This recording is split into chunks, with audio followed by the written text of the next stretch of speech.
नरेंद्र मोदी के नाम पर बीजेपी सांसद यशवंत सिन्हा ने यू टर्न ले लिया है। यशवंत सिन्हा ने कहा है कि डंके की चोट पर कह रहा हूं कि नरेंद्र मोदी ही अगले पीएम होंगे। यशवंत सिन्हा ने यू टर्न लिया है। इससे पहले यशवंत सिन्हा के जो बोल थे वो इससे बिल्कुल अलग थे, लेकिन जब आज उनसे सवाल पूछा गया पत्रकारों की तरफ से तब उन्होंने कहा कि मोदी ही अगले प्रधानमंत्री होंगे इस देश के। यशवंत सिन्हा ने कहा कि डंके की चोट पर मैं ये बात कह रहा हूं। अचानक से यशवंत सिन्हा जो अब तक अलग बोल बोलते आए हैं, उन्होंने मोदी पर अपना नरम रुख रखा है।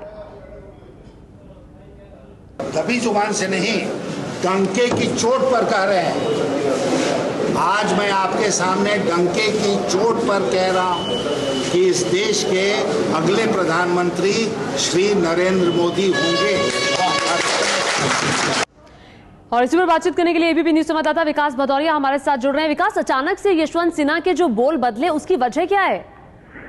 जी देखिए, यशवंत सिन्हा हवा का रुख पहचान गए हैं ऐसा लगता है, क्योंकि बीजेपी इस समय साफ तौर पर पूरी तरह से लालकृष्ण आडवाणी के पीछे, माफ कीजिएगा, नरेंद्र मोदी के पीछे खड़ी नजर आ रही है। और ऐसी सूरत में जब उनको चुनाव समितियों में भी जगह दी गई है, ऐसी सूरत में यशवंत सिन्हा अब अपना भविष्य बीजेपी में ज्यादा बेहतर देख रहे हैं। एक समय वो असंतुष्ट माने जाते थे, लालकृष्ण आडवाणी के खेमे के माने जाते थे। और आपको याद होगा कि यशवंत सिन्हा गोवा में जो बीजेपी की राष्ट्रीय कार्यकारिणी की बैठक हुई थी उसमें भी नहीं गए थे, और उन्होंने ये तक कह दिया था कि उनको निमोनिया नहीं हुआ है।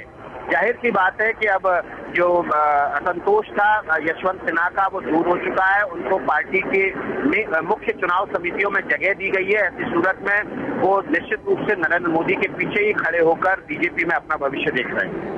जी, यानी कि पहले पार्टी से नाराज थे और उसके बाद मुख्य चुनाव समिति में उन्हें जगह दी गई। उसके बाद अब ये जो असंतोष था, जो नाराजगी थी यशवंत सिन्हा की, वो खत्म होती हुई नजर आ रही है। और वहीं दिल्ली में आज संघ और बीजेपी के प्रमुख नेताओं की बैठक है। खबर है कि इस बैठक में पीएम पद के लिए मोदी के नाम पर संघ के नेताओं की ओर से मोहर लगेगी। दिल्ली में बीजेपी और आरएसएस की समन्वय के लिए एक बैठक होनी है।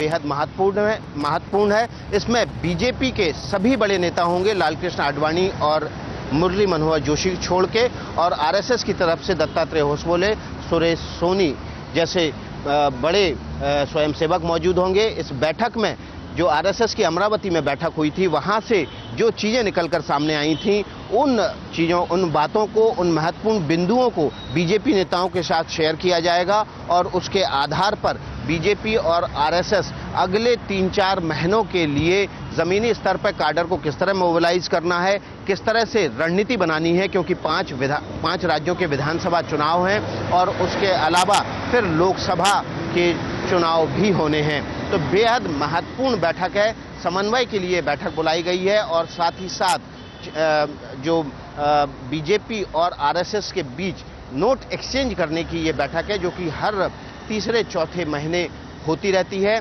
दिल्ली में पिछली बैठक चाणक्यपुरी इलाके में हुई थी, बीजेपी के एक नेता के घर पे, और ये भी घर बीजेपी के एक नेता के करीबी रिश्तेदार का बताया जा रहा है, जहां पर ये बैठक होनी है। सुबह 11 बजे के आसपास ये बैठक शुरू होगी और शाम 4 बजे तक चलेगी ये बैठक। सभी बड़े नेता बीजेपी के, राजनाथ सिंह, नरेंद्र मोदी और तकरीबन पूरा पार्लियामेंट्री बोर्ड इस बैठक में मौजूद रहेगा। ये बैठक बीजेपी और आरएसएस की जो ज्वाइंट रणनीति है, उसके लिए, संयुक्त रणनीति के लिहाज से बेहद महत्वपूर्ण है। विकास भदौरिया, एबीपी न्यूज, दिल्ली।